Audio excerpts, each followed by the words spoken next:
If you want to pump your body and expand your mind, there's only one place to go.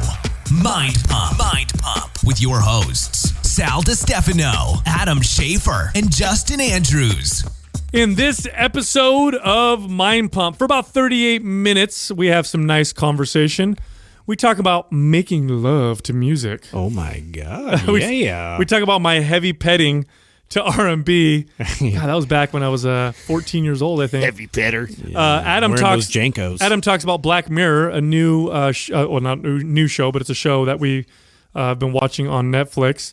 We talk about the challenges of the information age, the media's influence on the way we think and feel. Evil bastards. We're getting manipulated. Oh, and then we mentioned the Organifi Christmas blend. We actually invented it. This is where you take the green juice and mix it with the red juice. And then I talk a little bit about the benefits of turmeric. And then Santa Claus pees on you. By the way, if you want to get a discount for those products, go to Organifi Shop. That's ORGANIFI shop.com and enter the code MINDPUMP at checkout. Then we get into the fitness questions. The first question was, what do we think of optimal caffeine intake? How much is too much? And what are the benefits of taking caffeine? We also talk about the detriments. So it's a well-balanced answer. I love coffee. To that energized question. Then there was someone who asked us, do we use our brain's full capacity if we lose connection to Justin muscles? Doesn't really. Yeah. Nah. Like the ones on our feet. It's actually a fascinating topic. We get deep with it. I don't know why I said it that way. Very deep. Then we talk about the Sled. What does it do for your body, and how do you fit it inside your workout? Justin moved his eyes up when I said inside. Yeah. I didn't say what you thought I was going to say. I don't know. You're just, you're very sexual. Actually, we have videos of sled training on our YouTube channel, Mind Pump TV, so you can even reference there. Finally, one of our favorite topics, somebody asked us about entrepreneurship. Can it be taught? Can you spot an individual who has a lot of potential as an entrepreneur? When did we realize we were entrepreneurs? At what age? You will know. Really, really great topic. We love talking about that stuff. If you're a fitness professional building something on social media, if you're thinking about going into business for yourself, or if you're just interested in the subject, you want to rep some fit tea. You know what I mean? It's towards the end of the episode.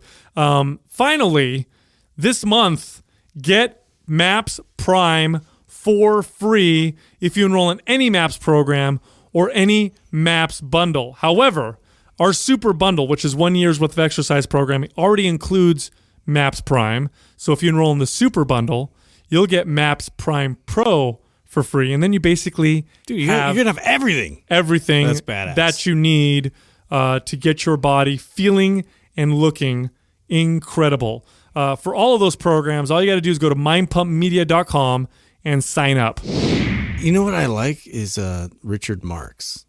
Oh my God. He never got enough credit for his amazing ballads. You really think so? Yeah. I think he got just enough credit. You're right. I think you're right. I don't think he needs more. What was the one song? It's not Almost Paradise. It was something like that. I don't remember. Almost Paradise. Oh, yeah. Is that it? That's him? We're looking on heaven's door. Oh, yeah, that's a good one. Almost paradise. In between your paradise. Could we ask for more? That's Richard Marx? I don't know. I think so. I don't know if is that? I don't know. Maybe it's not. I don't remember. Well, I used to call him Dick Marx. Yeah. So Be honest. How many times have you made love to that particular song? Zero. Zero times? Are you a make love to music guy? I was more of like a... Are either one of you guys make love to music guys? No. That's weird. Brain FM now. It is weird. But it's very weird. It's weird to play music. I don't know. Some people are really into that. And they have to have a certain beat. So, well, I don't know about that, but I definitely... I had a girlfriend. I had a girlfriend in high school who would get instantly horny if we played R&B. Like R&B, yeah. It was really weird. It was almost like... And so you didn't do that? What is that? Like, you didn't. I never understood. Oh, are you kidding that. me? That put R&B on every time. I just asked you that. No. I didn't have sex though. I was a virgin at this point. Oh. But I'd put it on and then we'd mess around. Yeah, we do some heavy petting, the little touch, R&B, some heavy petting to R. Kelly. Play a game of touchy touch. I'm still in the closet. Over the pants, touchy touch. How old were you at this time? 14. You want to know how powerful women need to. I think women do get to understand. They do understand this later on in life, how much power they have over men, especially when we're younger. Duh. When I was 14, I had dislocated my knee. I actually told the story. I think they're well aware of this. Yeah. I had dislocated my knee. It's obvious. Well, they get aware of it later. And so I had to wear this straight knee brace. And so I couldn't bend my leg. So I had to wear this brace. But I could walk just kind of fucked up, like I'd walk kind of weird. I used to walk to her house, which was like 3 miles away or something like that. Just hobbling. All the way over there to hang out for maybe 30 minutes before her mom got home. And, but it was all worth it because, she'd touch me over my pants. Wow. You know what I'm saying? And then I'd walk all the way home. That's worth it. And you just, you know what I'm saying? Yeah. It would take a lot more now to do that. Wow. You know what I mean? Yeah. I don't know how just hobbling with that and blue balls. All the way. The older version, it would just be more blunt and straightforward about like, am I going to get any heavy petting if I come on? Because I'm down to totally walk these 3 miles to get over there with this bad knee. Heavy petting's great, but do you know the finisher technique? You know what I mean? Yeah. Can we do full release? It has to accelerate at the end. But remember how excited? I remember how excited. I could easily finish that way at that age, just over my pants. Oh, totally. Now I'm just like, come on now. Oh, you know what I mean? But then you got to walk home with that in your pants? Which one of you two was watching Black Mirror? That was Sal. That was me. He's all over it. I seen like 2 episodes. Have you continued to watch it? I watched all the episodes. Some of them are crappy, but some of them are really good. Okay, I've seen I watched a couple. I got sucked in last night. Which ones you watch? White Christmas and that one's fucking horrible, right? Great though. Didn't it trip you? Like that would be terrible. Well, not only, but it was like. Fuck, that could happen. There's some really good. They did some good. A bunch of people have been inboxing me because of some of the stuff that we've said on the show, and because of Irresistible and technology and where it's going, and some of the things to be fearful of or be cautious of, I should say.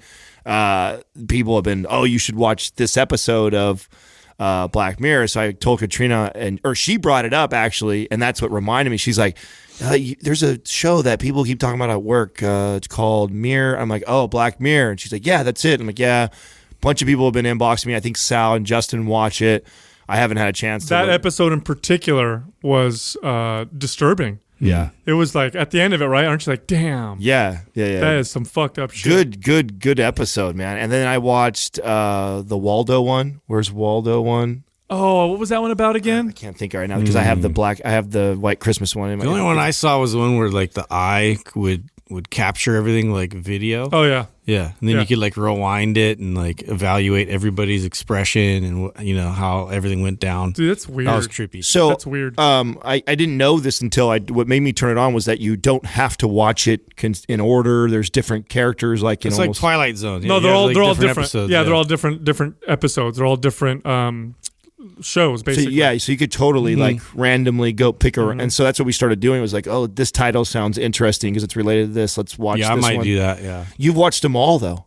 I watched all of them because I got really into it, and some of them are just like, that was a crappy one. There's a few that are stupid. Really? Yeah, but there's a few that are really, really, really good. Like that White Christmas was one of them. Yeah, I think the Waldo one was really good too. Dude, White Christmas disturbed my girl. Like we watched it together, and afterwards she's like, I feel weird. Yeah, it made her. Well, I told Katrina, so we were sitting there. I'm like, what if right now we're the copy version of ourselves right now?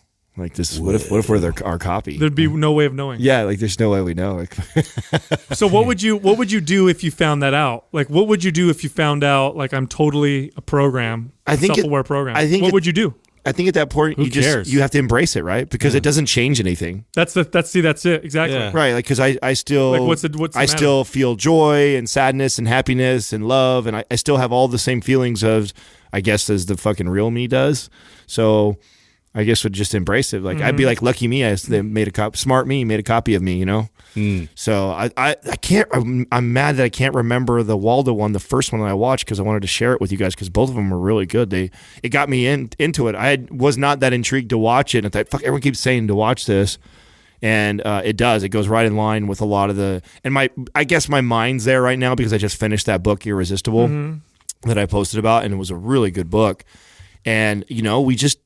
Where we're at right now with tech, we don't have a lot of history to compare to. No. So, and it's actually interesting to me that we don't speculate a lot on this. You don't hear a lot of people talking about, we're excited about all these new things that are coming. Like we're just all in this rush for some reason, like to just like come up with the coolest shit and like make everything so easy. Well, but is that really what we should be doing? Things become normal very quickly, but it's very different for the younger generation. I have young kids. Very, very different for them than it is even for, definitely for my generation, but even the generation before them. It's changing so rapidly. Yeah. I was having a conversation with my oldest, and we were, talking just about like the phones and all this kind of stuff. And I was kind of describing to him like more again, like what we talked about here, like about why like I'm going to kind of wait for a while before he can actually like have his own phone and justifying. I kind of like put a question at him, like there was a chicken outside. I'm like, do you know the breed of chicken that is? How do you go about finding that out? And so he starts to think about it, and he's like, well, I can Google it, of course. Or, maybe we could go back to the person that sold us the chicken. Maybe I can do that. Maybe I can ask somebody, a neighbor. And I'm just like trying to get him to critically think, like, what happens if I don't have easy access to information? How do I go about even getting it? So this is something that, like, I'm trying to establish, like, critical thinking through this process, as he's kind of building and developing his education is so important. It's something that like nobody's going to have the ability to do at some point. So, I think you'll be taught not to. Yeah. I think you're going to be taught. It's already happening. Like you are going to be one of the most valuable skills you have is just how to retrieve information. It won't be how to store. Let me ask you guys this, because you guys have kids that you guys can compare to. I don't. So I don't. Do you think that we are better or worse at critical thinking and using tools like, Google and YouTube and TED Talks and to find information? Like, I find it really easy to get anything I need to know about anything, and I think like, God, I wish this was at the tip of my fingers when I was, 13 years old coming up through school. But it's still hyper dependent on that. So I have to look at it, and then my brain thinks about searching about it. If you take that away and you start thinking about it, like how do you even retrieve information you already have in your head? Here's where I can sometimes play devil's advocate. We've lost a lot of skills as humans. Yeah, but it's also evolved the amount of information you can consume. Well, so we can technically become much smarter because we're being able to download more. But every single generation has this issue where. We didn't grow up knowing how to survive in the wilderness. Like, I don't fucking know. I don't know how to start a fire on my own. I don't know how to find clean water or, build a shelter by hand and all these things that you could sure shit Google and YouTube it though. You can now. You can. Right. Yeah, you can now. You could have looked it up in a library before too, but you're right. So it's just, I think every generation is scared for the younger generation, and every generation thinks that the younger generation is fucking I don't up. Because I think the likelihood, right, and I'm sure that this rarely ever happens, but plane goes down in the fucking middle of nowhere, right? Like the likelihood now that somebody on that plane doesn't have a phone to fucking Google yourself to fucking safety compared to 20 years ago is like, I think you would have to hope to God that somebody on there has those basic skills where now you have these tools that you can rely on. And is it better or worse? Well, I think think about it this way. Better, right? Think about it this way. One major,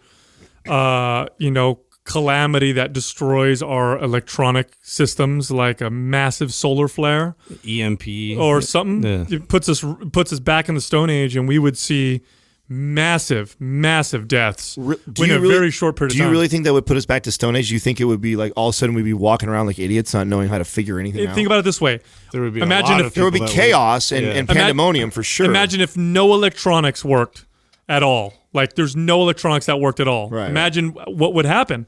People wouldn't know how to get a hold of each other, where to go. It should be an exercise as a nation that we go through. Once a week, everything gets shut down, figure things out for You know what they do? Isn't that the create community again, and people would talk to each other, and like somebody with skills would start teaching everybody, and like there would be order, and you'd be connected to people again. Well, so I actually was having this conversation earlier with Jessica, and we were talking about how with media, even with internet, we're constantly being told what to think. We're told our emotions, the way we feel about things, is molded so strongly by this sensationalized thing that we call the media. Like, I can look at the media, and based off of that, I can believe that the world, like that, oh my God, things are terrible. It's horrible. It's dangerous. It's scary. There's so much horrible things going on. If I shut all that off, just imagine this right now. If you shut all that off and just lived your life based on the people you ran into, you talk to people, whatever, you would think things were totally different. You would think like, oh, things are kind of cool. Like, you know, I didn't really see anything that horrible today for most people. And, you know, that guy was nice to me over there. And I don't really see these, you know, people getting kidnapped and all these horrible things happening. I don't see these wars. And it's good to be informed, but I also think it's a good idea to fucking shut things off for a little while. Otherwise, you get this kind of distorted you take view. on everybody's stress. Like, I think that's an interesting problem we have now, is that we know like too much of like problems. Like, we know too many things going on. Like, every second of the day, there's a problem in the world. Well, and I mean, and we're drawn to that. Yeah. Like, if the media shows us all these good, feel-good stories, nobody wants to watch that because we're wired. It sucks. Our brains are wired. Awesome. We're wired to be magnetized by bad information because we evolved in societies where that was important. Like, in our tribe, if there was something bad going on, we need to know because we want to solve problems because it could affect us right now. Yeah. Versus the media is showing me something that you know, happening in Oklahoma where this kid got kidnapped and it's terrible, whatever. But I feel like it's happening right here, and it's going to affect me a particular way. And think about it this way: how many people feel terrible about their bodies and how they look and feel super self-conscious? And it's based on media, because if you walk around outside, everybody looks like that. Like, most people look like that. Like, right. I could walk around. Yeah. We could go for a walk for miles just out here in San Jose, and I bet you I could count on 2 fingers how many people I literally will see that'd be really fit, if that. Well, no. I mean, I used to say this. Totally. I used to say this in my presentation at the gym. I used to stand people up in my presentation, like when I'd be in the sales pit, right? And I'd have them stand up, right? To give them perspective of the goals that they want to achieve, right? And I'd say, look around the gym right now and find me 5 people that you want to look like physically. You know, there's not a lot. Most of these people... And that's a gym. Right. Exactly. And that was my point, was like, you're in the place where everybody gets fit, right? So these should be some of the fittest people around are going to be inside this gym, and you can't pick out 5 people that have the physique that you're aspiring to be. Now, why is that? Is it because everybody's lazy, nobody knows how to... Or is it because we have distorted the idea of what health and fitness and everything really looks like? Or what the average looks like. Well, yeah, right, exactly. Or what the norm is. Being presented. Yeah, now... Can you look like a cover of a magazine? Absolutely. But we put this facade out that, you know, hey, anybody can look this way, and like, this is all you have to do. And what do you know that what this person has done to obtain this look for this moment, for this photo shoot, and what they look like the rest of the year? It's just not what you think it is. I'll tell you what, I had horrible insecurities with my body, thinking I needed to build muscle, I needed to look a particular way, and it was all distorted. Because I'd read all the bodybuilding magazines, I'd compare myself to all these particular individuals. The reality, even now, I'm 190 pounds, I'm 6 foot tall, I'm not a massive guy, but I'm usually one of the more muscular dudes in the room everywhere I go. I'm not a big dude. Now, if I base it off of what I see on Instagram, I'm fucking tiny. Right. I look terrible. I don't have like these crazy proportions. This is what people are going through, and it's distorted because our concept of what normal is. Like, if we turned all that off right now, if all of it just shut off, and we never looked at these pictures on Instagram or Facebook and none of the stuff, and you just walked around every day outside and just based it on what you see around you, you'd probably feel a lot better because you'd have a more accurate depiction of what I think that's people why look like. The backlash for people that were photoshopping and all these types of things, like, people had such like a reaction to that, because it's like they have this assumption that like, no, like, you really look this way, and then like to have them feel like they're fooled, like that was such a mind-opening thing for all these people. Like, and it's like, of course, you know, if you're in the mentality of presenting yourself as awesome all the time, you know, I guarantee half the time, like, some of these guys, they're just photoshopping. They're doing, you know, they want themselves to look the best and get the best angles all the time. Like, it's not reality. It is, and I know that there's an obesity epidemic. I understand that, but even if you consider all that, even if you go back 50 years when there wasn't an obesity epidemic, how common do you think it was just walking around in everyday life that a man had a six-pack? How common? Yeah.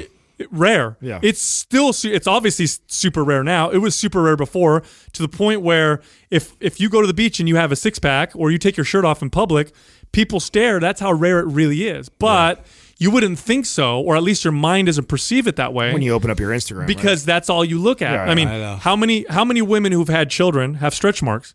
A fucking lot of them do. How often do you see stretch marks on any pictures anywhere in the media? Oh yeah, never. So you get this false mental image that, oh my God, I look so terrible because nobody looks this way, which is bullshit. Most people look that way. In fact, if you exercise at all, if you eat semi-right at all, the truth is you probably look a lot better than most people. You're probably in the upper 10%. Yeah, no, I think that's a great guess as far as a number. I think it's maybe even smaller. I mean, I think you're probably 5%. I think you're 5%. I think when you get to the crazy level of like that competitive magazine look, you're in the 1% of the 1%. And being in the fitness industry, it amplifies it, even more. I have a lot of these conversations with my girlfriend. She's a woman, obviously, and I think women deal with this even a little more just because they're advertised so heavily, and which is true, by the way. Media does advertise much more heavily to women, in particular when it comes to appearance, because of clothes and all that stuff that they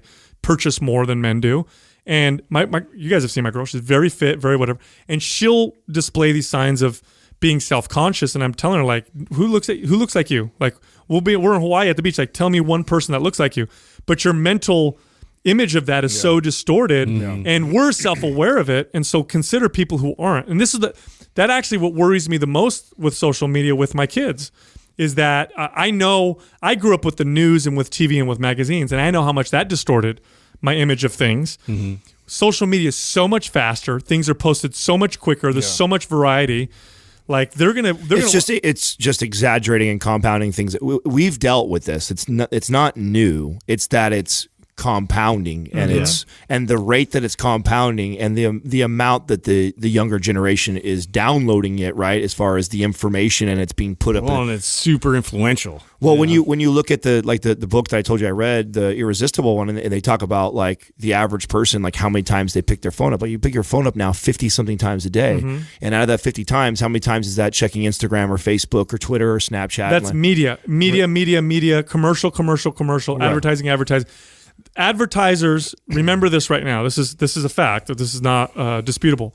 Media and advertisers' goal is to get you to think a particular way and feel a particular way. They are literally trying to manipulate you with tactics that get you to feel or think a particular way, hopefully to get you to either buy a product or to vote a particular way or to act or behave in a particular way. So remember that. That's the one I saw. Which one? I watched the one where they had he was like a cartoon guy, and he followed around a politician, and he manipulated the polls. But he was a comedian, and it was I maybe didn't watch that one. Oh, this is kind of cool. You would like this one. So the idea was that this guy was a really funny comedian, and they drove around in this truck that had a huge digital screen that played a virtual cartoon character. Oh yes, that was mirroring what he was saying behind the curtains, basically, right? And so they would follow this politician around and fuck with him, yeah, and just keep fucking calling him out and making fun of him and stuff, and it was distorting the polls big time because he just kept punking this guy. That's it. That's all their job is to manipulate you, to get you to think. That's what advertising is. It's what it does. It's very powerful. If it wasn't, it wouldn't be billion dollar, billions of dollars of an industry. It's been around for a long time. They've mastered it. It's a science.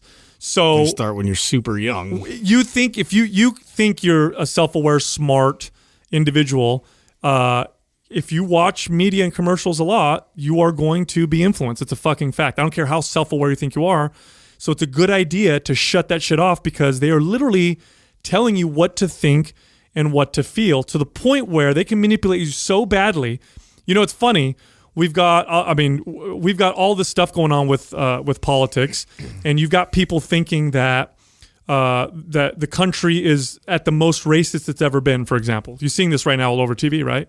And people being polled like, oh my God, racism is at its absolute worst, which is false. It still exists, but it's false. It's way better than it's ever been.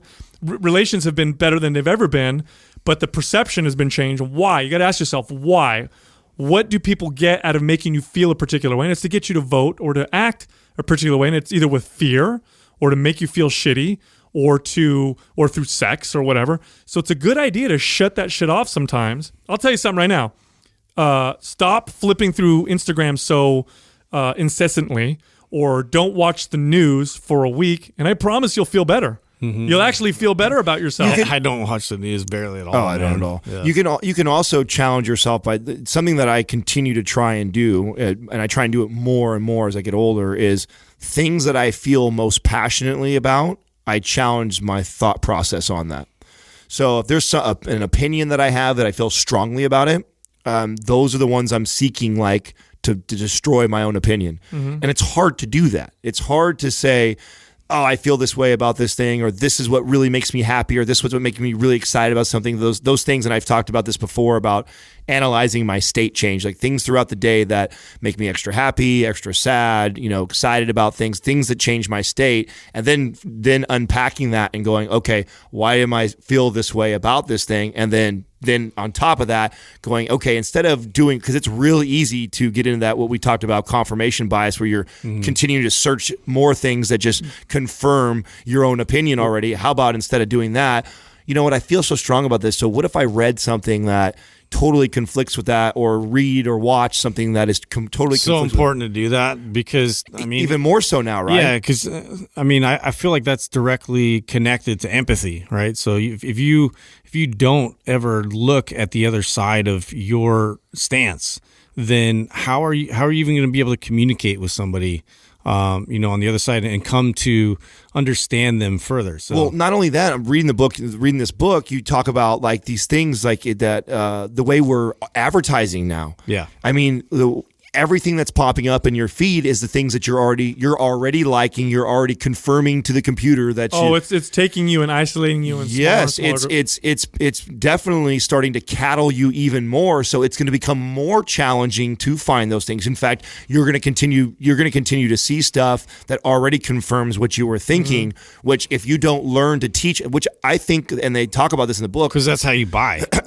Right. So there's going to become tools that help you disconnect from that and avoid that, because they're doing such a good job of cattling you through Facebook and YouTube searches and Google searches, that if you don't find ways to, wait a second, this is all I've been reading lately, this is all the information I've been consuming, I need to pull myself out of here and actually search the opposite of that and see what direction that takes all of this advertising, marketing, sidebar shit that until I'm getting. Until they come up with an algorithm that will predict when you shift. Then you're fucked. That would be tough. Yeah, I mean, it's pick a day during the week where you kind of shut off, or maybe you check your phone, in the morning for 15 minutes and then don't check it again till that night. They make apps for this. And just go outside, just observe people around you, sit at a coffee shop, talk to people, talk to your neighbor.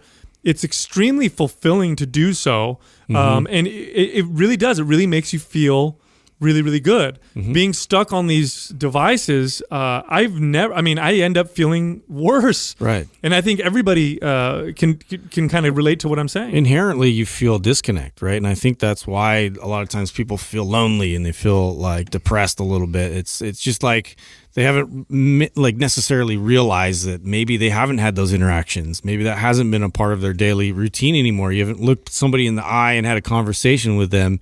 That does something to you, that gives you something, and it's important. Yeah, I mean, anxiety, I think, is now the number one diagnosed psychiatric issue in America. Is anxiety. So it's exploding. It's inevitable that we're going this way. It's inevitable that it's going to get worse, because not everybody's a Mind Pump listener. Not everybody gives a shit about that going that direction. So what fascinates me is the types of businesses that will evolve because of it. Oh, totally. It's just like training, dude. I mean, we look at this as like there's potential problems, right? Because everything's accelerating. It's so fast, and like we're losing connectivity with everybody. Like, so connectivity is just like, how do I place this, like I have to like literally try and focus on this as being a part of my life while everything else is telling me otherwise. Right. I saw one of the parts inside the White Christmas one I thought was really cool was, and I believe for sure this will be a business, is the business that he had created that was kind of illegal. The one where he helps him date. Yeah, where he helps, because you think about what we're talking about, that the more the less interaction that you have with one-on-ones face to face. And then when you actually have to do that for personal relations or meeting your significant other, whatever, how important that will become to have these social skills. And quite frankly, you'll stand out. Yeah, right. And you're not going to. And most people are not going. This generation coming up are so wired to their phone and connected that they're going to miss this. So that's going to create an opportunity for somebody older, wiser to see that, to be able to help that. You're going to be the guy with the six-pack. Right. Yeah. You're going to be the person who's in their ear, teaching them how to communicate and talk and making money off it. And then I found it fascinating that they took it a step further and said, not only will that become a business, but then the people will pay to watch that service. Oh my God. Right? So that's the spinoff of it, right? So the dude's he's in his ear, you're watching firsthand, like through their eyes, like him coaching him through like getting ready to bang this girl out. Meanwhile, he's got a forum of maybe... Oh my God, he's got a little earpiece. Yes. And oh my God. And 20 people are paying to watch this guy get laid and be coached on how to get laid. So they're paying probably top dollar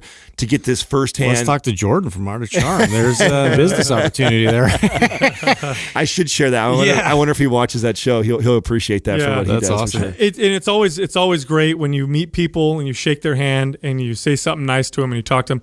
It seems like today more than ever, the more they're like shocked by it. Have you guys experienced this? We're like, wow, you're really a nice guy. And you're like, I am? Like, you don't get that every day? Like, people are not like that? Like, you looked at me and you shake my hand. Wow. Oh, it's crazy. I'm looking forward to when we get to the point in the future with tech that will actually be able to like read like our deficiencies and stuff that are in our body, like where we're missing like micronutrients, or like how I'm supplementing with vitamin D, or how the knowledge aspect of it is amazing. Oh, like, could you imagine of waking up in the morning and being like, whoop, the screen comes up in front of my face, says, Adam, you're lacking in D3, see this and all this like that, and then those are the exact. I take my Organifi green juice followed by this, and then I got the exact stuff that I need to take before I start my day, and then the next day, like, great job, you've got right on point on all your totals. That Amazon comes and gives you pills, Right.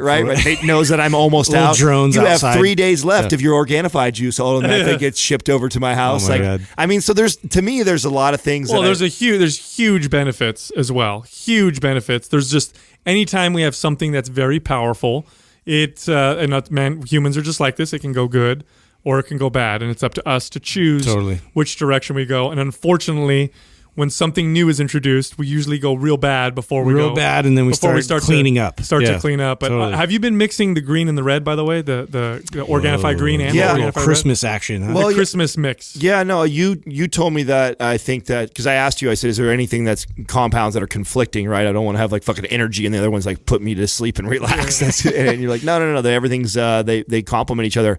And so I take them together, right? And the flavor is awesome that way. So I mix the red and the green, which, by the way, you fuckers, I don't know who took the other. There's like no more red. Me. We've gone through so many of the red already. I don't know. Is that you, Justin? I mean, I took one of them. Did we get more? Did we get more of the green juice than we got the red? Because I feel like we did. Doug said we did. So I was like, this doesn't make sense. Are you using it before your workouts and stuff, or? Yeah, sometimes I'll have it in the morning. Like so during the cruise, I was having it every morning. It became like breakfast for me. I was having that stuff. There's 25 calories in each, so you get about 45 or 50 calories in there. And it actually was holding me over until I had a meal later on in the afternoon. So I was doing that during the cruise because I know I wasn't moving a lot. But if on a normal day like today, where I'll have breakfast and everything, I will have it like maybe a half hour before I go to the gym and work out. Now, Justin's been using the probiotic. I have, because you asked me about that. Were you using a probiotic before, or is this your first time using one consistently? Yeah, I've been using it consistently. This is the first time, and it really noticeably helped especially on vacation, when I was eating like out more consistently. And so I made sure to like stay consistent with the probiotics and that. What is it helping with? Are you getting better with your heartburn? A little bit better with the heartburn, and just sometimes like my gut doesn't feel too good, like when I'm traveling primarily. So, but yeah, at home and my continual use of it, between between that, I mean, there's a couple different factors. It could be that. It could be that, I've time to my food. So I'm a little bit more in the middle of the day now instead of the end of my day. And I'm also like cutting out certain types of peppers that I've found. What do you mean by that? You're at the beginning of the day, middle of the day. What are you talking about? So I used to eat like more like at 8 o'clock or something like that for dinner. Oh, okay. So I've shifted that more at like 6. Oh, because then when you lay down to go to bed, or whatever. And it like I knew that, but like for me, I just don't like to eat breakfast, and so like I tend to skip that. And then the way that we work throughout the week, like I can't eat like lunch until at least 2 or 3 o'clock typically. So what I've done is. I'll eat a smaller lunch I'll eat a bigger lunch and then I'll eat a smaller dinner kind of at 6 o'clock. So. I tell you what, one of the best things that I ever started to do, and I don't remember what it was. Actually, I do remember. I remember I was having a cheeseburger. I was eating a Five Guys burger. This is going to be a good story. I was eating a Five Guys burger with Katrina, and it was late at night, and we were fucking Netflixing and chilling, right? And we're sitting there in bed, and I'm actually eating this burger. And I remember just being like, oh my God, it felt like a rock was sitting in my chest. Like it didn't even feel like it made it all the way down. I'm like, oh, I remember I stood up and like kind of walked around the room. I'm like burping and I just felt awful. And I told Katrina, I'm like, man, I cannot do that anymore. That's something as a kid that never bothered me. I could lay in bed and eat food and do whatever. Mm-hmm. And I never really noticed anything like that before. Or all of a sudden I started to pick up on this like, whoa, if I eat and I'm laying down or I'm pretty sedentary, I really can feel the difference. And so it's a ritual for her and I that walking right after meals. Yes, yeah. I've been doing that too. Yeah, that's our late night thing. We eat dinner and then we typically walk the boys before we go to bed. And I literally swear to God, I could feel it digesting. I mean, it really makes me feel that much better. So when you move, first of all, gravity assists in digestion. So you're standing. But then walking, there are muscles like the psoas, for example, which is surrounded or on or around your digestive organs that actually helps massage food down. Movement does definitely do that. So eating and then just sitting is probably not the best thing to do. It's not the move. Have you guys taken or tried using the turmeric, the Organifi turmeric? I haven't actually. Okay, so turmeric is anti-inflammatory. I know that. Anti-inflammatory, anti-cancer. It boosts. I read a study about it boosting brain-derived neurotrophic factor.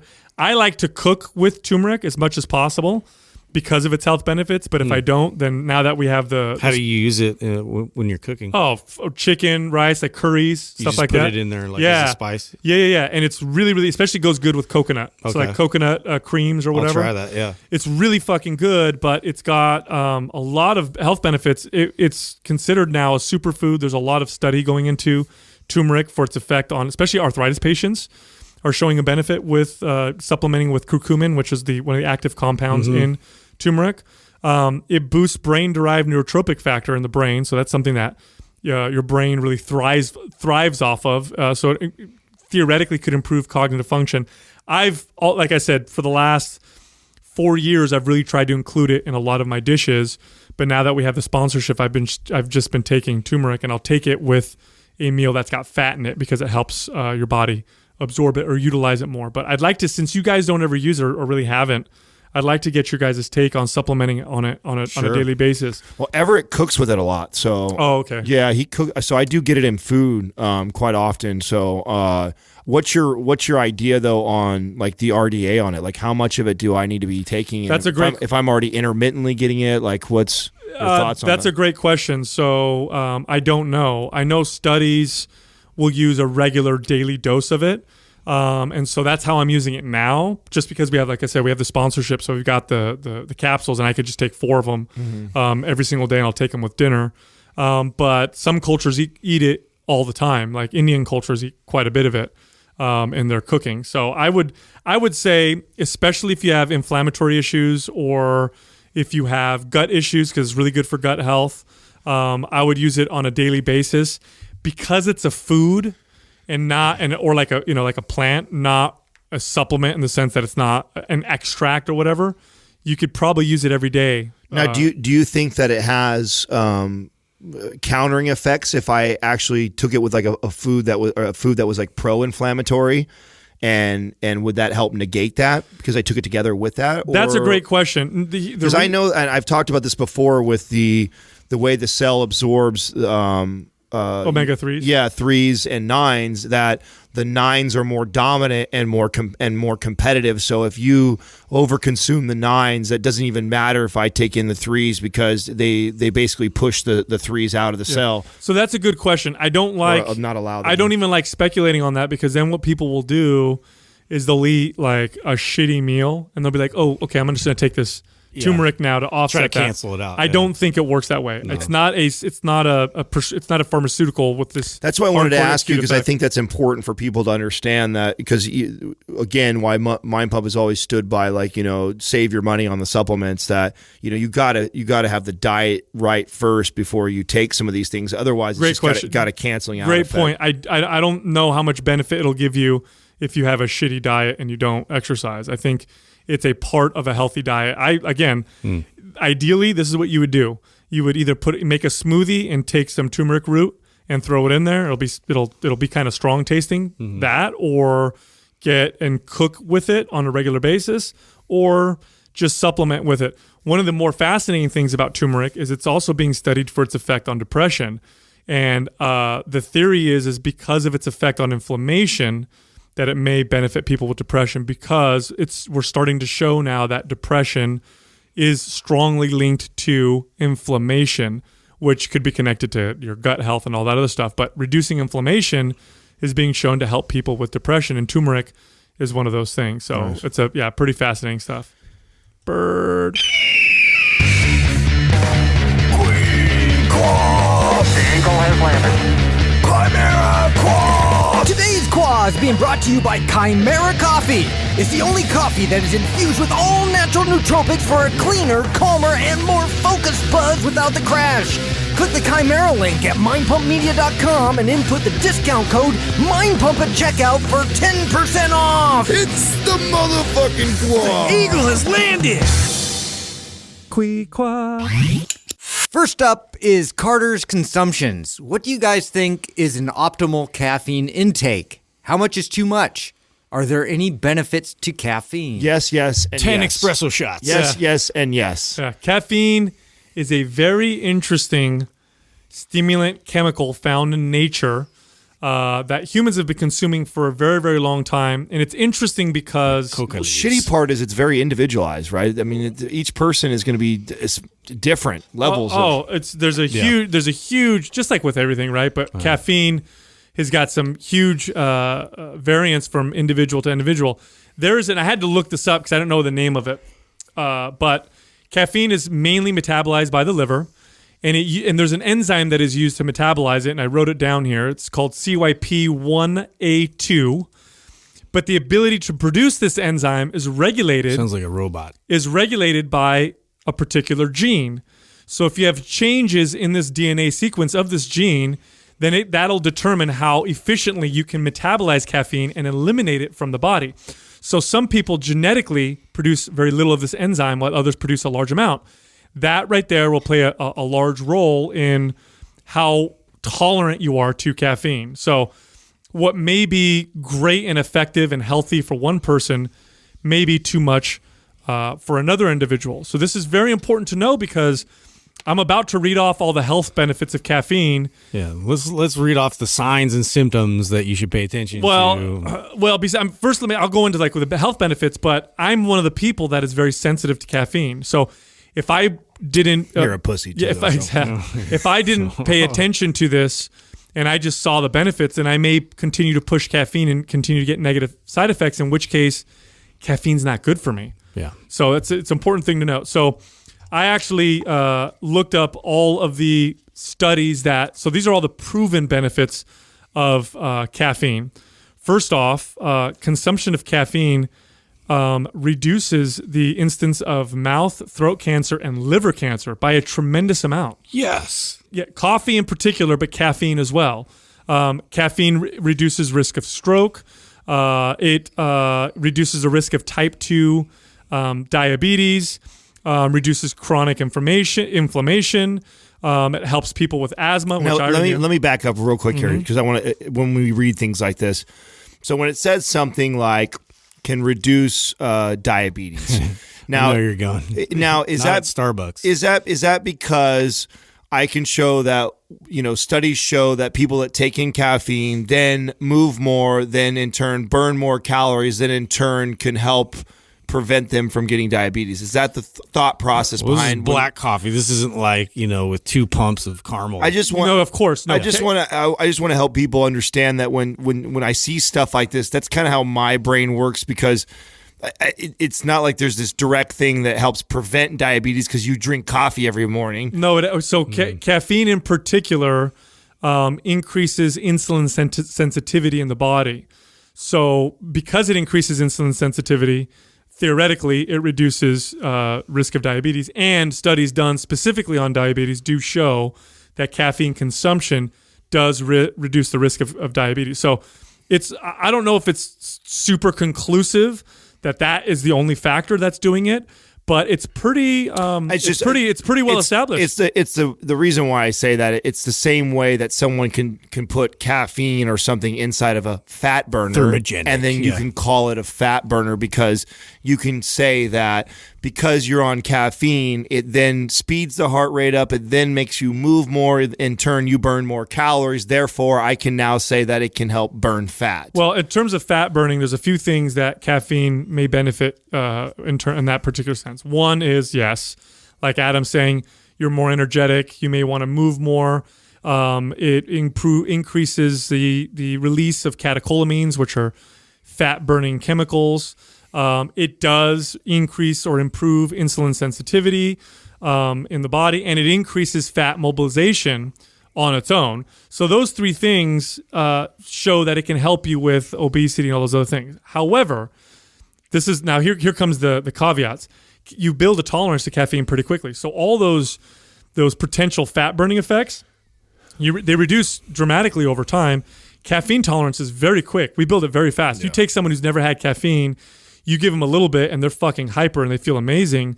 Give it to them every single day. Within a week or 2, already starting to get used to it. Right, I get it. I build up a tolerance within days. I know when I drink one and I start getting sleepy, that's bad. Oh, when you're taking, you actually get tired? Yeah, like sometimes I'm like, okay, I need to totally back off and start over again. I'm actually at that point right now. I'm at a point where I know, not that I'm getting sleepy, but I know that it's been a while since I've totally cut out my caffeine. And I haven't done that, and I'm due for that. I did the marijuana one not too long ago, so then I kind of cycle. There's all these things that I find that I do a lot that have got lots of benefits to them, and I'm pro caffeine, I'm pro marijuana, but I also recognize that both those things really quick you can build a tolerance up to, and then before you know it, you're having to intake a ton of it just to feel that. Well, I think that's the real truth behind this, and that because we can't give like a milligram dosage per person, because someone like Sal who's sensitive to it can take in 25 milligrams and he's like flying, where someone like Justin probably has to take 200 milligrams just to feel the same effect. No, that's like way my more. Normal. Yeah. No, way more. Like I take 100 milligrams, or 200 for me is I'm fucking on fire. 100 is good. Justin or even Adam, I've seen you guys consume 500, 600 in a sitting, no problem. Totally. By the size of the coffees that you're drinking. If I had 500 milligrams of caffeine at one time, no joke, I would be sick. It'd be a lot of fun. No, I wouldn't. I'd be sick. I would probably get sick, or like really. I would probably get jittering and sweating. I would either get nauseous or sick, or I'd probably I'd have to go to the hospital. I would get that bad. When I used to overdo it when I was younger, my hands to get tremors. Yeah. Well, more people are hospitalized for overconsumption of caffeine than almost anything else in terms of like things that we'll consume. It's actually quite common. Here's the other thing too: if you're in a chronically stressed state and you're suffering from the symptoms of, HPA axis type issues like cortisol resistance, or what some people will call adrenal fatigue, the last thing you should do is have a ton of caffeine. So that's something else you want to consider. Like if you're this really stressed out individual and you're having issues with sleep and you feel kind of shitty or whatever, stay away from caffeine, because that's only going to make things worse. That's going to make cortisol levels higher. You need to start working on dampening it down. Absolutely. Yeah. And like on your point, Adam, when it comes to, building a tolerance to things, what you want to understand is there's, at a particular dose, there's benefits. At more of a dose, you don't get more benefits, you just get more side effects. And when you build up a tolerance, what ends up happening is you need to take more to feel the same benefits. Do you know this? But now the risk for side effects are higher. This is kind of a piggybacking off the topic that we just did that a lot of people have been sharing was the Rich Piana discussion about steroids and stuff. And we talk about that steroids by themselves and the use of it. There's studies to show the health benefits and how it can be totally safe and fine. But what ends up happening, because you build a tolerance for that too. You know, you can see, and I being somebody who's done hormone therapy for a long time, I know that when I can tell when my body is not responding the same way from a dosage. And it's like I have two choices. Either one, that's when I should wing off and come off of it for a while and then reintroduce, or two, I have to increase, which I told you guys before. My body already rejects it after I get to a certain point. I already feel the adverse. I can see and feel these signs start coming up. If I start pushing up to the 400, 500 milligram range, which some of these guys, that's extreme. That's being off, you know, for some of these guys that are. So when you think about, you know, we're talking about caffeine and I'm comparing to steroids, and I know they're completely opposite, but the idea of how this could lead to something that could be totally fine and safe and not dangerous to something that could actually have some adverse effects or even become potentially dangerous for somebody. Think about it this way. It's like if I have a high performance vehicle and I just hammer gasoline in there, and the car tries to adapt by shrinking the tube that injects the engine with gasoline, so that I'm taking in less and less, even though I'm adding more and more gasoline. So eventually I'm adding so much gasoline, it weighs the car down, it's spilling out of the freaking gas tank, I'm getting all these side effects. When you're taking these substances, it's not just the amount of the substance that needs to be considered. It's also your ability to assimilate it and use it. And that includes receptor sites that are open for it. So, you know, 100 milligrams of caffeine may affect you amazingly because you've got all these wonderful receptors that are open to it. Once those receptors start to downregulate, I have to take more and more caffeine to get the same effect. But now, because I have so much more caffeine, the side effects start to go up. So now, instead of getting energy and feeling great and motivated from caffeine, it makes me feel normal at best, or at worst, I feel shitty, irritable, shaky, anxiety, those types of things. So if you like the effects of substances like caffeine and you love the way it makes you feel, one of the best things you could do is give yourself a schedule. Like literally say, I will allow myself no more than X amount of coffee per day. And on these days, I don't have any at all. I like to do that. I like to not have caffeine on days that I don't have much to do. I'm going to relax. Then why have it? And it's going to cut it off. Yeah. Just at some point in your day so you can start the process of ramping it down. I do something similar. So mine is the 2 cups of coffee. So if I start finding myself wanting more than 2 cups of coffee, that's my sign I need to go back the other direction. Because I have my morning ritual. I pour a cup, just regular coffee, not Starbucks, just a little mug, you know, from when I drive from work to here. And then normally I either pour a cup from our tap. First cup doesn't count. That's what I would say. Yeah. So, and then the second one is that if I find myself reaching for it again mid-afternoon or another time through the day, or, you know, like you said, where we've slammed 500, 600 and having a huge venti one or that is my sign that, okay, it's time for me to come back the other direction, which is where I'm at right now. Right now I'm at this 2 cups of coffee and I don't feel like I'm really getting anything from it, where the next step for me is to have a 3rd cup of coffee where I'm like, okay, now I'll come back the other way. And then you just get more side effects. And when you manage it that way, like when I'm managing things properly, a small amount of, you know, Chimera coffee or 100 milligrams of caffeine in a caffeine pill or whatever, man, I feel fucking great. I'm motivated, energized, creative. I can have good workouts. Everything's fantastic. If I bump it up to the point where I'm going 200, 250 milligrams, I have way less benefit and effects from it, and way more side effects. So it's also just milking out the benefits of it. And this is true for almost anything, but especially for caffeine. But again, there is a big variance. Find what your sweet spot is, where you feel great and you don't feel any negatives, and try to play with staying around that, which means you're probably going to have to reduce it at least a couple days a week to maintain that effect. Quick commercial break, you guys. We keep getting asked all the time, how can I support the Mind Pump family? Here's one of the best ways you guys can. You guys love that Chimera coffee that we have. Chimera Coffee with a K. You go to chimeracoffee.com, put in the discount code MindPump for 10% at the checkout. If you guys have not tried Ben Greenfield's new bars out, they're fantastic. If you want some, go to bengreenfieldfitness.com/naturebite, put in the code MindPump and get 10% off. Go check it out. Christian9688. Do you think we don't use our brains to their full capacity because we lose connection to muscles like the ones in our feet? Ooh. For sure. Ooh. 100%. Yes. 100%. A big part of your brain is devoted to your senses, touch, movement, sight, smell, all these different things. Your brain develops, connections, neurological connections to these types of things. Avoiding them or not using them means that your brain is probably not going to operate in an optimal way. You see this with music. We've cut music from schools for a long time now because we don't think it's important like math and science, right? Because, music, who gives a shit? You're not going to make money doing music. But now we have conclusive studies that show when children learn music, they do better math, science, and writing. Right. Same thing is true with movement. If you lose the development, because your brain will lose, just like anything. It prioritizes. Yes. And if you stop doing something, your brain loses its ability. We were literally talking about this last night. Katrina was making a comment because we just getting back from our trip, finished up the books that we were reading. We are about to pick the book that we're going to go through next.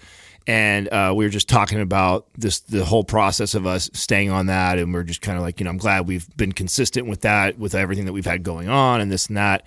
And she's like, I can tell a difference in you when you're reading and when you're not. And she's like, just your creativity and your ideas with your business, the way you think. And she goes, being an outsider and paying attention to you, I always know when you're really reading a lot and then when you're kind of not. And it's just like, you're still a great person both ways. She goes, but I can... It shows up in your conversation and all that. And really you're exercising a part of the brain, right? In a sense, right? So when we're comparing it to a muscle, you're exercising a pathway here, right? And that's when you exercise, there's a neurological connection from the brain to the fingers, like Sal was saying. So if I wiggle my fingers, there's a neurological connection from the brain to there that are telling those muscles to wiggle and move. You stop doing that, it becomes harder to do that. Same thing goes for exercising the brain with thinking processes, through mathematical equations, through creativity, through all these different pathways in your brain that tap into this.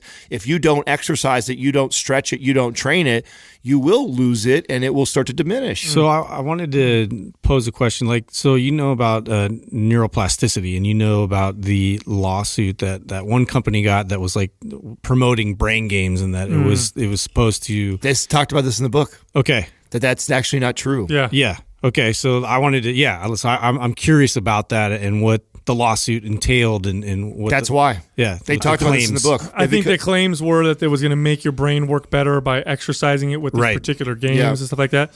The reality is it didn't have carryover. No, and the reality is what's best for your brain is a very sensory rich environment. So an environment that includes touch, movement, sight, sound, and being able to process all these things in different ways. And it also means... all different stimulus. Yeah. And it also means sometimes shutting off other things, so like going in a quiet room or whatever to focus on other parts of your mind. So it operates completely differently. Yes, and those are the things that develop a brain that operates and functions in an optimal way. Movement. Let's look at exercise for example. That has been removed from schools now for a while because, again, we think it's not important. But we now know for a fact that movement and exercise has a direct relationship with how well you think and process and your IQ. They will actually show that when people exercise regularly, they will have a raise or a boost in IQ. Yep. And you can experience this instantly. Literally. If you're sitting there and you feel like you have brain fog and you're tired, get up out of your chair, go for a walk outside, do some push-ups, do a trigger session, whatever. I guarantee you within 10 to 15 minutes, you're going to be sharper. You're going to think a lot better.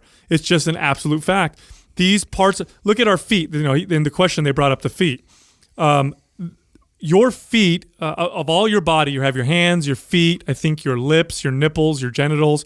There's certain parts of the body that are super, super, super rich. My nipples. In in nerve endings. They're super rich in nerve endings.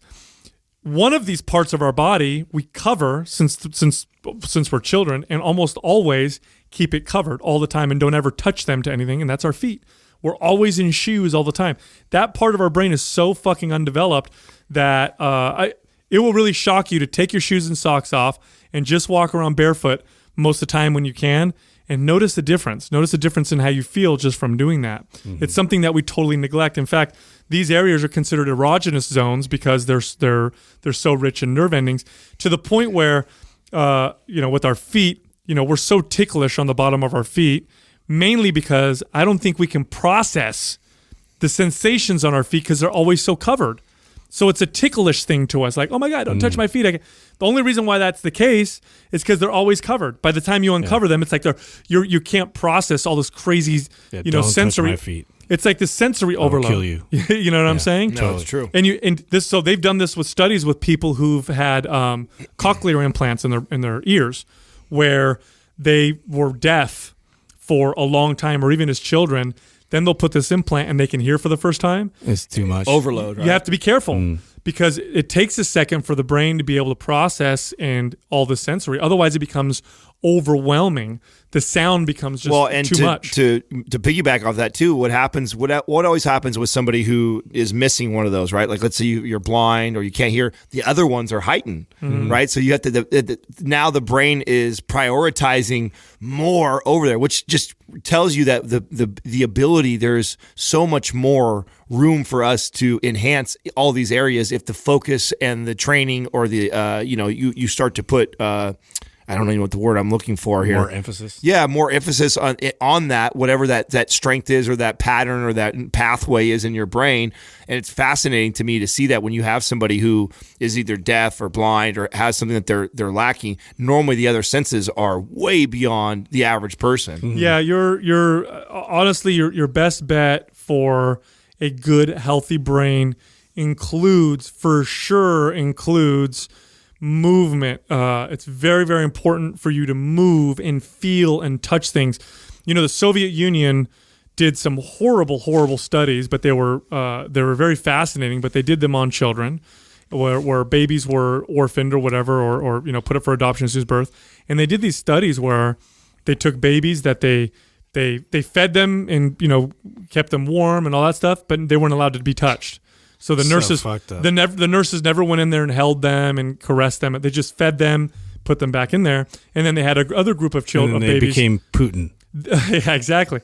Yeah. They were sick. They were sickly. They had issues with, mental issues, like all because they weren't getting touched or felt. Well, and that's a very extreme case of what can happen. But if you neglect movement with your body, in any particular way, you're just not reaching your optimal potential. And it doesn't mean you have to be this super athlete or anything like that. Just realize its importance. And music is one of those things.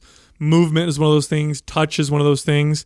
Communication is one of those things. Reading, math, all these things provides this rich environment for your brain to really develop to its full capacity. Yeah. Have you guys seen that documentary Icarus? No. Okay. It goes over like the Soviet involvement with like PEDs and all that, like how they've been sneaking past all the ways that they test for it, and they got one of the main scientists there in the lab, like they got him to kind of come forward and he's the cyclist? Yes. Oh, I want to watch this. It was it on Netflix? Very fascinating, like how they were able to get beyond all these like really, really strict protocols. It's called Icarus. Uh-huh. Dude, it's on Netflix? Wasn't he getting in like trouble for it or something? Yeah, he had to go into witness protection because he was giving away all the secrets. Yeah, because it literally went back to like the beginning of the Olympics. Like they've been doing it since like way back. Well, they talked about that in state sponsored, man. It's state sponsored. Yeah, Bigger, Stronger, Faster. They touched on. I think it was Bigger, Stronger, Faster that touched on that a little bit. How that's how we were getting our asses handed to us back then. They were just pounding us because they were able to fool all the tests and everybody. And then all of a sudden, that's where the U.S. finally got on board. Like, oh, okay, so the name of the game so here's how you do it. Is to get your athletes to take the stuff, but then to find ways to cheat the test. Well, what do you think? Why do you think when the Soviet Union collapsed and a lot of their coaches came here, all of a sudden we're doing awesome. All of our performances were fucking going through the roof. Didn't he take them all? So he was natural, right? And then they gave him all these drugs. So it started out as being like about the cyclist and like him experimenting and kind of going through that process. Seeing how much it could improve. Yeah, see how it could improve. And like he kind of through the process realized that it wasn't going to make him like even in the top 10. Like he got really like bummed out. Like he actually performed worse the following race after being on PEDs for that year. So it went kind of beyond that story, and then it got more into like he connected to this scientist who was kind of like getting all his urine and getting all the samples, and kind of like telling him the protocol of what he needs to do to get beyond these tests and all that kind of stuff. And then it turned into him and his story of how he'd been getting beyond all these things because it was state mandated, and like how the KGB was involved and all this stuff. It's crazy. That's insane. Yeah. Next up is Godzilla 1112. What do you think of the Sled? Where does it fit into one's workout? Oh, that's I love favorite. the Sled. Love the Sled. Yeah, I like it mainly because like especially with clients that maybe they have a bit of biomechanic issues or things that like you want to address in the squat, but you still want them to to get good conditioning, good strength work, that kind of stuff. Like it's really low impact. It's a really low impact exercise that is a great one to kind of throw into the mix. I saw huge gains from adding the Sled into my routine. It has become a staple in almost all of my leg training. Like I just absolutely, and I do some back stuff with it, but I love to pull and drag, push the Sled. Yeah, I've done it before my workouts, in the middle of my workouts, after my workouts. There's lots of ways that you can use it, and it's arguably one of the most functional things that you can do, because in real life, like getting strong in pushing something or pulling something is really more likely that you're going to use that primal. Yeah, that skill opposed to, when are you ever going to put load something on the back of your traps and squat down as much as especially for a bunch of reps, right? Yeah, that's not gonna happen. Exactly. And we talk about, and the squat is the king of all exercises. But when you talk about and one of the most functional things you do, and I'm not debating that here, but the sled pulling and pushing is right up there, and the amount of muscle that you can build, the pumps that you can get from it. It's a different stimulus. Oh man, it's insane. They complement each other so well. It really like sort of fulfills like the need, of your muscles. Like, so it's not just like this very specific contraction where I'm like squatting down into depth and coming up and getting, my hips involved. This is like I'm driving. I'm constantly pumping, blood into my legs, and it's pretty gnarly. I also like to use it as increasing my volume and frequency. Mm-hmm. So like if I'm putting like a lot of emphasis on, growing my legs right now, I'm training my legs 2 to 3 times in the week. And then on top of that, once or twice during maybe a chest or shoulder type of workout, I'm going to go over and drag or push the Sled for 4 or 5 rounds and get this great pump. So I get the benefits from the weight I'll choose according to how my legs feel. Like if I've already got a lot of damage and I'm trying to recover, I'm going to do a lighter weight. I'm going to push the Sled, working on my mechanics and just get some blood flow there, get some calories burned. If my legs feel great and recovered, I might stack some more weight on there and push it a few times. So, go ahead. Well, I was going to say one of the reasons why it's such a good thing to add in terms of frequency is in particular because when you're pushing a Sled, you're not doing heavy negatives on the reps. Mm-hmm. It's all positive. Mm-hmm. It's a good point. It's push, push, push. It's not push and lower. And the negative portion of reps, although it is responsible for a lot of muscle growth, it's also responsible for a lot of muscle damage. Yeah. So there is some benefit. You can take advantage of that, right? You can take advantage of the fact that you can push something heavy and not get as much damage as if you were, doing a squat or a lunge or something like that. Mm-hmm. And like Adam's saying, adding it to add volume and frequency, but without getting a lot of the damage, that's a great thing. That's a great benefit of it. Mm-hmm. Plus, there's a benefit of it in the sense that it's teaching you there is an elastic effect when you lower a weight. And what I mean by that is if I'm in a squat and I lower the squat and then squat it up, I can squat more weight doing it that way than if I get underneath a bar in the squatted position already and then come up, because there is this energy storage that happens when you lower a weight. With the sled, you don't get that because I'm pushing, got to bring my leg back up and push again.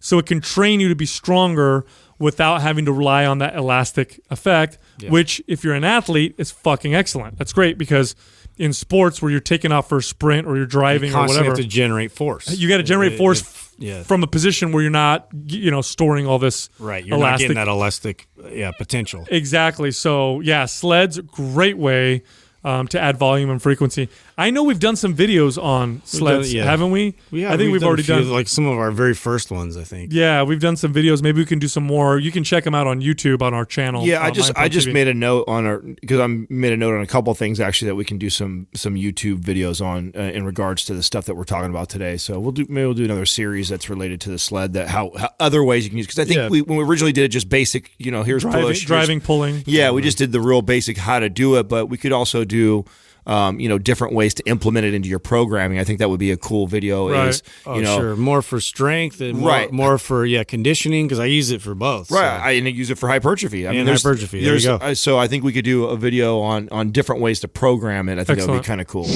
Quick commercial break. Hey, people ask us all the time how they can support Mind Pump. Here's what you can do. You can go to www.brain.fm/mindpump and get 20% off Brain FM for meditation or focus. You can also go to audibletrial.com/mindpump and get a 30-day trial plus 1 free audio book. Lastly, you can go to getnatureblend.com/mindpump and you will get a discount on Ben Greenfield's CBD product. Next up is Galangster Nation. Galangster. Can entrepreneurship be taught?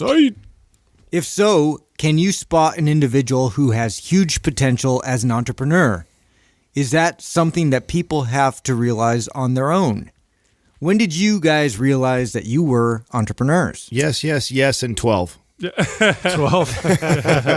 It's interesting. That's an interesting question. It's a good question. Okay, so I tend to be more of a growth mindset individual. At least I strive to be, and so I believe many things can be taught. I definitely think there's individual propensity for certain things, but can somebody learn how to be more of an entrepreneur through training and through coaching than if they never had that training and coaching? I definitely believe so. But I also think some people are just naturally better. I don't think it's an argument at all. I think it's no different than the way we talk about people being genetically gifted to be bodybuilders and be massive and huge. Some people have a genetic gift and are going to respond well to steroids, respond well to weights, and are going to look just absolutely. You're going to have people that just have this gift and talent. But I also think that you can build an incredible physique that could get up there and compete with some of the best, maybe not be the best, but compete with the best and not be as naturally gifted. The same thing works with entrepreneurship, and this ability is some people were just born to lead, were born to create, were born to do these things. Born risk takers. Yeah, right? Yeah. Just we're born to do this. And you could argue that, because I do think that a lot of these type of things were developed in us as a young child, like during that 5 to 7 years old. I believe that there's things that happen to you that you didn't. It took me a while before I unpacked this all the way to where I was 5, and I've had people actually ask me this and sit me down and go like, okay, we'll go further back. Like, what made you think this way? And so I shared this one time that, I remember being a young kid, not having a lot as far as money and things like that, and our family would always talk about how it's all about love and God and family, and that was the core, and everything else doesn't matter, and money is evil. And so I was taught that at a very, very young age. But then I would see my friends that had things and lots of money, and yet they were happy and they had all these things, and so I started to make that connection at a very early age. And then I saw the work and the things they would do, and I saw that this my buddy's dad created this business and he did all these things and he had all this financial freedom, and then this other friend created this business and did that, and I started to see this. And I thought, like, I want that. Like, I want that at an early age. And I know I made that connection early on. I didn't really notice it until I was older, and that it probably stemmed all the way from those early years. Mm-hmm. So I do think that part of it is nature, part of it is nurture. I think that I definitely think that it's not for everybody, though. I think a lot of people think it sounds cool to work. If you really break it down, it's not cool. Yeah, well, startup companies is horrible. We've talked about this before, right? 80% fail. 80% fail. 20% are successful. And then when you measure 20%, the 20%, a big portion of that, and I forgot what the percentage was. I know I've read this somewhere, but a majority of that 20% only get by making a living, like enough to support them or their family, which is, it's not like huge money. There's an even smaller fraction, and we're getting in the like 1 percentile of them that turn their entrepreneurship or their business into a multi-million-dollar company. So it's definitely glamorized a lot. And it is, especially in American culture, because we are capitalistic society. So we see people who've done well for themselves. Those are the ones that the big successes, and we learn about them and read about them, and it's very glamorized. I've read a few studies on this particular subject in particular, and they've done studies. They've done studies to identify what characteristics successful entrepreneurs have that are different than just everyday people. And there's like 14 or something that people have identified. But the ones that stick out to me the most are drive and energy, self-confidence, and a low fear of failure. So I'm going to break those three down as to why I think those are the most important. Drive and energy, I think, is extremely important because you have to have an internal sense of motivation and desire to do what you do. When you work for someone else, you have a little bit of it's more of an external drive, right? Your boss tells you, I want this, this project finished. I want you to do this. I need you to complete that. And so you're driven by deadlines. You're driven by, what someone else is kind of telling you to do. When you're an entrepreneur, you have to be driven to do that yourself. Imagine going to school, never having to take a test, never having to turn in homework. Like, if you're passionate about the subject, you'll learn a lot. If you're not going to, because you don't have to turn anything in. So that's one of the number one things. The second one I said was self-confidence. Self-confidence is very, very important in entrepreneurship because you literally have to believe that you are going to defy terrible odds. Yeah. You know what I'm saying? Because the odds are terrible. Odds are horrible. If entrepreneurs, statistically, it's a really bad idea. Statistically speaking, you're going to fail. Like, that's just the statistics. As an entrepreneur, you have to have a healthy level of narcissism to where you believe that you are different than all the other 80% of failures. Like, well, okay, I know everybody. You have to believe it hard. Yeah, like, I know everybody fails, but I'm not going to fail because I'm me. So you have to have that belief, and it's not false. It needs to be a real sense of self-confidence. Otherwise, you would never be an entrepreneur in the first place. And then the third one that I thought was really important is a low fear of failure. A really terrible, strong fear of failure will and has prevented many, many entrepreneurs from succeeding. Because I've used this example in the past, but it's like when you watch a boxing match and you watch a fighter fight to win versus a fighter who's fighting to not lose. You cannot go into business playing to not lose. Like, I can't go in there just trying not to fail, trying not to shut down my business, trying not to fail, because at best you'll maybe be okay to where maybe you're not in the red and you'll just have this kind of subpar business. At best, what's more likely is you'll end up failing, versus going in there thinking, I'm here to win, I'm here to succeed. By all means necessary. Totally different thought process, different decision process. It's a very, very different way of being. So those are the three things that I've identified as being the most important. And I've seen people like this who've worked for me in the past. And by the way, you could be a great leader. You could have all this amazing leadership potential, but that doesn't mean you're going to be an entrepreneur either. You could just maybe be a great leader within the business. I've worked with both types of people, and I've worked in different companies where, immediately I knew inherently and would still bulldoze through because of the way I am. But I knew inherently, like if we're starting to add all these risks and we're trying to mitigate our risk right from the very beginning, that's a bad sign. You're not an entrepreneur. Like you're not cut out for this shit. Like, well, that's all they focus on. That was the main focus, right? Yeah. It's the main focus, and everything they can do, they have the plan, and it just, in my experience, has never worked out for the best. But on the flip side to that, so very skillful, very much knowledgeable, but it's like it's hard for people to realize that this is a totally different animal.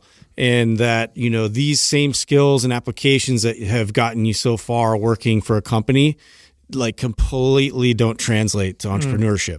So it's a humbling thing. It's a humbling thing for a lot of people to, go through that. So I give props to anybody that at least tries it out. And they're, in that other type of personality where like they really thrive more working for somebody. And you can be in the middle, by the way. Like you can have a job that is entrepreneurial-like, but is not full-on entrepreneurship. Like you could be like a real estate agent, where you work with brokers, you work for whatever Century 21 or whatever, and you still have to be self-motivated, but you also have some of the tools.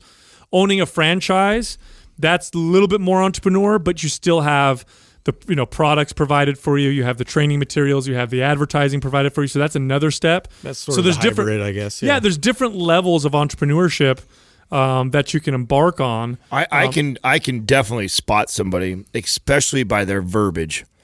Like when you talk to somebody who's having a challenge in business, how they talk about their challenges tells me so much about if they're a true entrepreneur or not.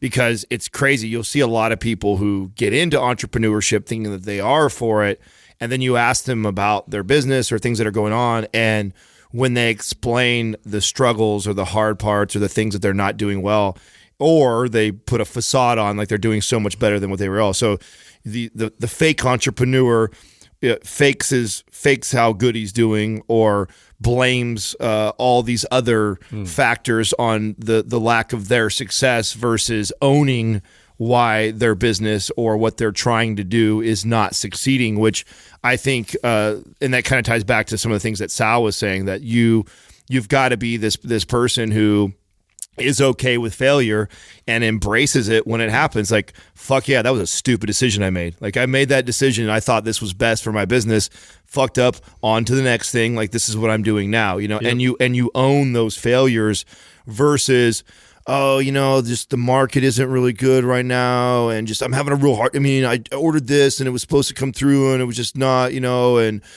people are totally trying to with blaming everybody else, but what you're currently doing. So I can always tell somebody that was meant to do it. I mean, when I look at the team that we're building here now, I mean, I tell you what, like in the, at least in our space in the fitness industry, I'll put our starting five against anybody else's starting five. That's how confident I feel about who I work with and the team of entrepreneurs, power forward that we've put and surrounded ourselves with, all the way down to people that are behind the scene that people don't know about. That, I mean, these people are all the core that we have now are all individual entrepreneurs that are and we knew that if we were going to grow this thing to something great, that it would require that. Like, we're barely getting to the place where we have people on staff that are just there for little jobs that pay like our hourly wage, that just, okay, you do this and that's all you do. And we don't need thinkers and entrepreneurs that are wanting to help grow this, because this thing needs to grow, right? Ask yourself, if you're wondering this, first of all, if you're wondering if you're an entrepreneur or not, I don't know. Is that a bad sign? Maybe. Well, I tend to think entrepreneurs tend to be like, yes, but then again, self-doubt tends to kick in a little bit. But ask yourself this, how much do you value autonomy? How much do you value the ability for you to do whatever you want and make decisions on your own? If you list your things of your priorities in terms of, here's the most important things that I value in my career, and autonomy is not number one, then you probably shouldn't be an entrepreneur. Do you read the instructions? Yeah. That's a good, a good determiner. Entrepreneurs value autonomy more than anything. I'll tell you something right now. I have made fucking way less money because I valued autonomy over a paycheck. Where I'm like, I had offers to work for companies who were going to pay me way more money than I was making, but I couldn't fathom the idea of not having that autonomy. I'd rather make less and have my own freedom to do what I'm going to do with my belief in my potential. Which I think the 20% that I was talking about earlier fall in that category. A majority of them, to be honest, are just okay with, hey, you know what? I probably could go work for another company and make more money, but I like that. I like the ability to come and go as I please, take vacations when I want, work extra hard when I want to make more money, let off the throttle and make less money when I don't want to. And I enjoy that freedom, and I'm okay with that. And there's nothing wrong with that.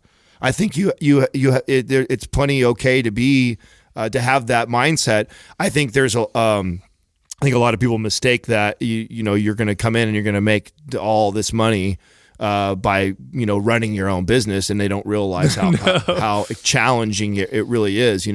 What about when you guys first realized that you were like, what do you remember? I know I just was joking. Oh, bro, I was day one, 100%. Like when I first started working as a personal trainer, I did very well right off the bat. Quickly became bored. Fitness manager, did real well, got bored, went into sales, managed gyms, quickly got bored, bought my own, and that was it. So I was 21 years old when I first became an entrepreneur, and I realized very quickly, and the good managers, by the way, and this is a hats off to some of the excellent managers I've worked for. Don Cardona was one of them. John Romeo was another one. Dean Pappas was even like this with me, where Reggie Allison was like this even, where they recognized early on, if they left me the fuck alone, that I would do great. If they came up and tried to manage me, that I would just perform terribly because I could not stand it.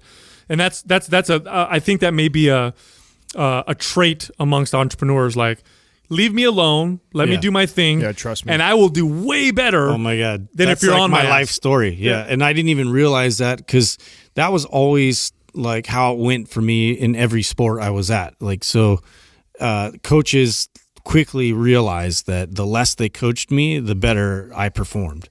And, it came to a point where sometimes I would have to actually explain that, and I would tell them, what time it was. But like, and I never, I never quit anything ever. Like, that was one thing that always stuck with me. Like, through the times, I would persevere regardless. And I know that's like more of an athlete type of a trait, but I feel like that definitely applies into business and like you said, being scared of failure. Right? Ooh, so can we talk about that? That's just something I thrive in failure. Like I want to press my boundaries and work my way through tough times. You just reminded me of a big mistake I think I see so many entrepreneurs make too, and I think I've said this before on the podcast about loving your ideas and not marrying them. Mm-hmm. And when you look at the statistics on the fail rate, right, of 80%, and if you are an entrepreneur and you're going to be that, even if you are that guy or girl, every millionaire or really, really successful entrepreneur that I ever met, none of them, I don't know one, I'm sure there is one out there, but I don't know a single one that hit it out the park the first time. Nope. Most of them have had racked up tons of failures first. And so I think another mistake that some aspiring entrepreneurs make is they have a passion for like a job, like let's say personal training, and that's what they want to be. And so they're like, oh, I want to be a trainer and I love helping people and I want to run my own business. I don't want to work for anybody else. And so they try and run their business, and their ideas or their way of running their business is failing. And you're either growing or dying, which first, just so you know, so if you're looking and you're reflecting on your own business and you're not growing, you're fucking dying. Mm. And it's hard for people to swallow that.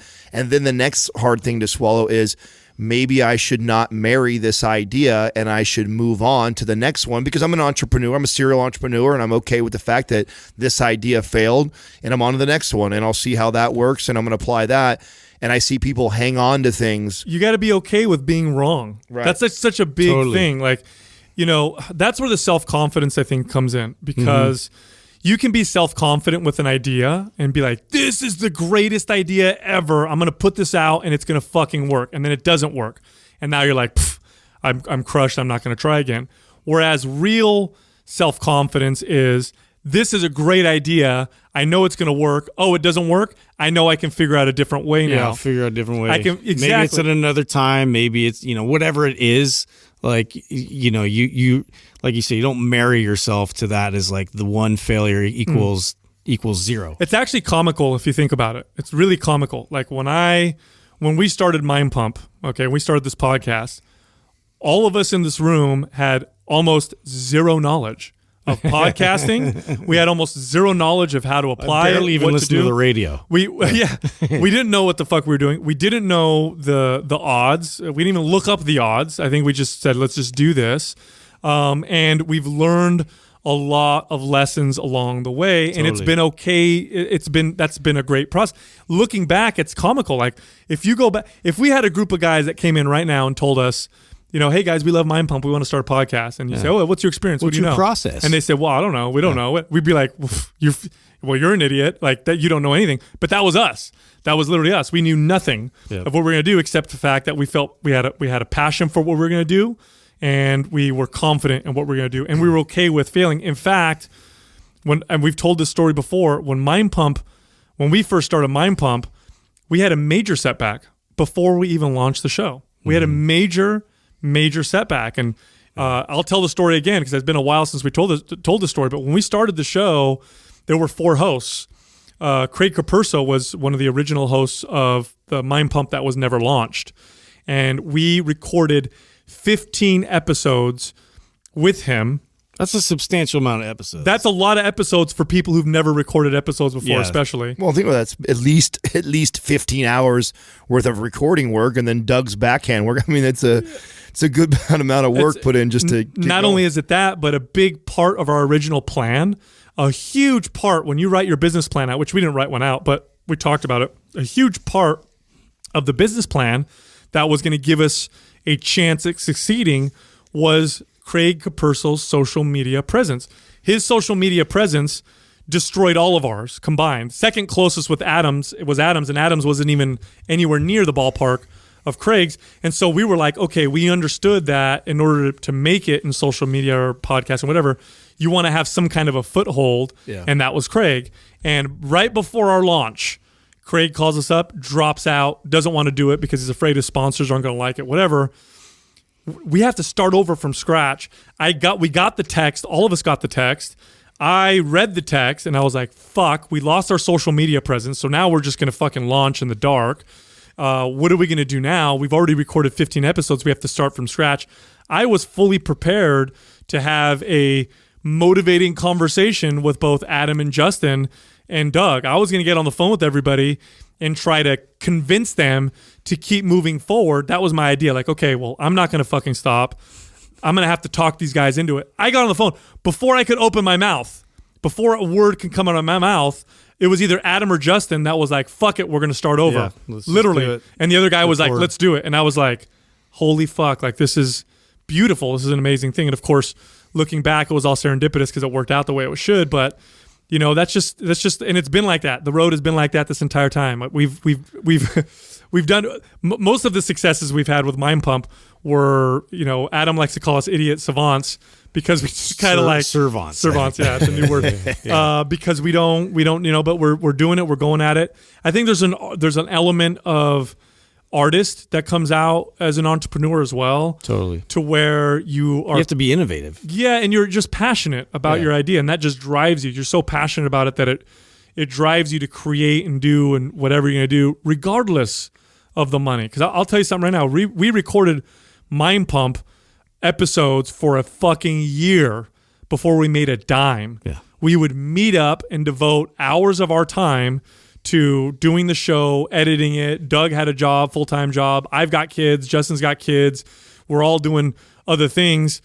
And why did we do it? Because we loved it. We were passionate about it. And I'll be honest with you, Mind Pump could reduce its production of revenue by 90-something%. I'll probably still want to do it. It's a fucking great time. So there's a lot of things that drive you as an entrepreneur that you don't have that external motivation. It's kind of within you. Did you guys ever go, because I actually had a moment growing up where I didn't want to be. So at one point, the very first thing I ever did to make money for myself was when I was 15 years old. My mom had a drive. It was me and my best friend at the time. We started a lawn mowing service, and went. It's always what we start, right? Yeah, I went door to door and got all these accounts, and we didn't have our license, so my mom we'd put the lawnmower in the back of my mom's minivan, and she would drop us off at the end of the street, and we would basically push ourselves from door to each account because we went previously before that door to door, flyering. We actually knocked on doors and talked to the people, which was. Let me tell you, it was probably one of the smartest things we did as a 15-year-old boy. At that time, I don't think we realized how smart that was, but I think back now, like, God, if two young 15-year-old boys like knocked on my door and like were trying to start a business where they had their flyer and they're like, "This is what we do," yeah. Like, I'd have a hard time saying no. Yeah, right? Could you say no to that? Right. So like, we've met a couple kids who I've been impressed with. One was the young lady from the actually Adultish podcast. Like, this girl's just she's a little hustler. You could see she's got that entrepreneurial drive and spirit, and she'll probably do well at some point doing something. Sure. And then there was that other kid, I can't remember his name, who he has a podcast as well, and he was the one with the nut butter. Oh yeah, Travis Marzano. He's also got that, like you can sense it in him. He's got that where you meet him and you're hungry. You're like, oh fuck, you're gonna do pretty well. So yeah. You can tell. But I went. So that's how I started, right? So that's like 15 years old. Then when I was 16, 17, and 18, I worked on the dairy on a ranch, and I was pretty much like the ranch hand. So I was like I did everything. It was everything from shoveling shit to welding to orchard stuff to milking cows, you name it. So, and I got to know the family really well, and it was a husband and wife, and they had 3 kids, and I got close enough to actually get to see them open their books, and I saw the revenue that they made, and how much money it took to run the business, and it really discouraged me because when you're a young kid and you're an employee and you're just getting your check every week, you think they're just fucking rolling right. It's the same. It's the same thing. I know that I have already felt that from people with Mind Pump that just think like because they have this studio and they have this and that, they're like, oh, they're just revenue is just, they got all kinds of money that they have. Like, no, it doesn't work that way. Like, that's just not how business works. Like, the more you got going on, the more revenue that is going out to provide all that. And that gave me a new perspective on this. And I was like, man, fuck, they didn't have any days off. They were 7 days a week, year round, 7 days a week. Could never, because the cows got to be milked twice a day. Twice a day, them suckers got to get milked. And I was there. I was hired on there. So was another friend of mine. So they had 2 employees that worked for them. And we were there to give them some sort of relief so they didn't have to literally work 7 days a week. So they could actually take one day off every now and then.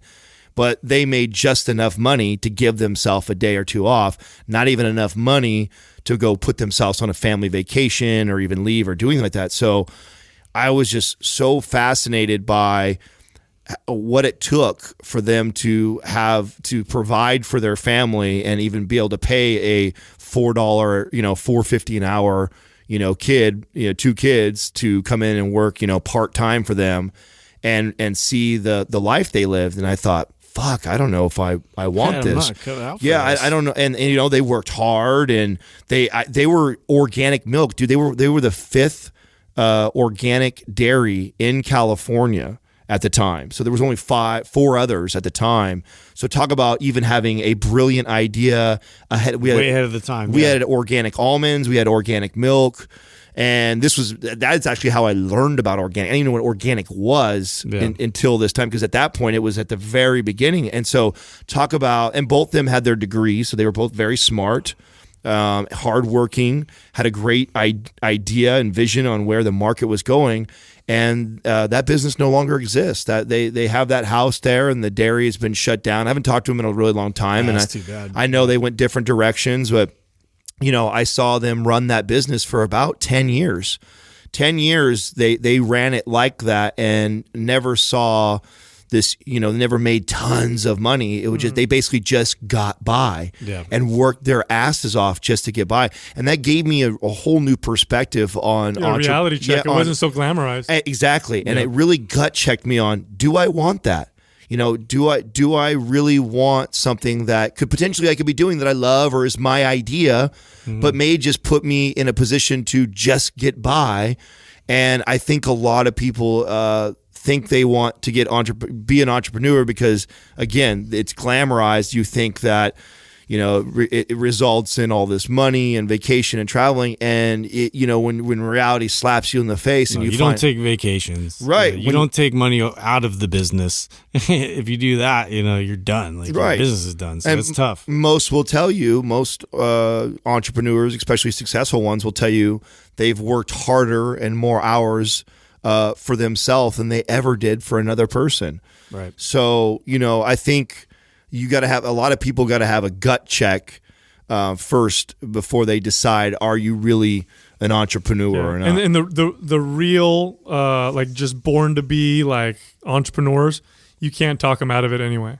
You know what I mean? Like we could have this conversation all day. Someone could have this conversation with me and say, listen, Sal, fucking impossible. You're gonna fail. It's expensive. This, be that, hard times. And I'm gonna look at them and shake my head and be like, yeah, but I'll be different. Like, those true entrepreneurs make me a better human being. I think they're gonna be entrepreneurs no matter what. Well, I mean, the other day I was rattling off the stats. Right, I don't know if we released that episode yet or not. I know it will come by the time this one does. About the people, how many people run a $100 million company. And how small of a number that is.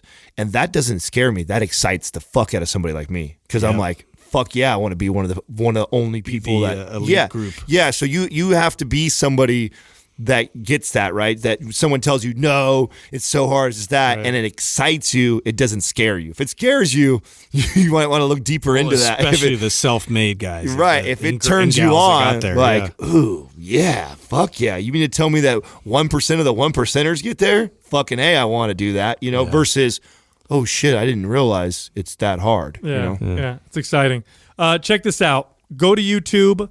That's where you'll find some of the videos that we've referenced in this episode. It's Mind Pump TV. Subscribe to the channel. It's actually blowing up at the moment. Our YouTube channel is starting to get really, really popular. It's tons of content. There's a new video every single day. Also, if you'd like to ask us a question that we answer on an episode like this one, go to Instagram, go to our page, Mind Pump Media, find the meme that says Q&A, and ask the question underneath. Make sure to hashtag QUAH, Q-U-A-H. And finally, we all have Instagram pages. My page is Mind Pump Sal. Adam is Mind Pump Adam. Justin is Mind Pump Justin. And I'll throw a little shout out to Doug. He's got a cool little page, Mind Pump Doug. Thank you for listening to Mind Pump. If your goal is to build and shape your body, dramatically improve your health and energy, and maximize your overall performance, check out our discounted RGB Super Bundle at mindpumpmedia.com. The RGB Super Bundle includes MAPS Anabolic, MAPS Performance, and MAPS Aesthetic. 9 months of phased expert exercise programming designed by Sal, Adam, and Justin to systematically transform the way your body looks, feels, and performs. With detailed workout blueprints and over 200 videos, the RGB Super Bundle is like having Sal, Adam, and Justin as your own personal trainers, but at a fraction of the price. The RGB Super Bundle has a full 30-day money-back guarantee, and you can get it now plus other valuable free resources at mindpumpmedia.com. If you enjoy this show, please share the love by leaving us a 5-star rating and review on iTunes and by introducing Mind Pump to your friends and family. We thank you for your support, and until next time, this is Mind Pump.